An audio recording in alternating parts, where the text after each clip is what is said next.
Hi friends, তোমরা সবাই কেমন আছো? আর আজকে আমি করব এই অফ সিজনে আম মাখা। চলো কথা না বাড়িয়ে আমটিকে মাখানো যাক। এর জন্য আমি আমটিকে ধুয়ে নিয়েছি, এরপরে খোসাগুলোকে ছাড়িয়ে নিয়েছি। আর এখন আমি এইভাবে আমগুলো সব লম্বা লম্বা করে কেটে নেব। আর আমার চ্যানেলটি যদি তোমাদের সাবস্ক্রাইব না করা থাকে তাহলে অবশ্যই চ্যানেলটিকে সাবস্ক্রাইব করে পাশে থেকো। আর ফেসবুক পেজ থেকে দেখলে পেজটি যদি ফলো করা না থাকে পেজটিকে ফলো করে দিও। দেখো আমগুলো আমার এইভাবে সব কাটা হয়ে গেল।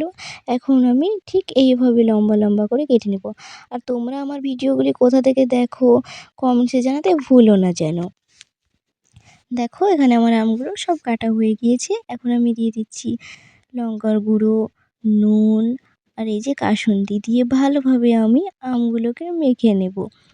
আর দেখো এখানে আমার আমগুলো সব মাখা হয়ে গিয়েছে। আর তোমরা দেখতেই পাচ্ছ কতটা লোভনীয় হয়েছে দেখতে। আর আজকের ভিডিওটি এই পর্যন্ত। আবারও দেখা হচ্ছে নতুন কোনো ভিডিওতে। টাটা সবাইকে।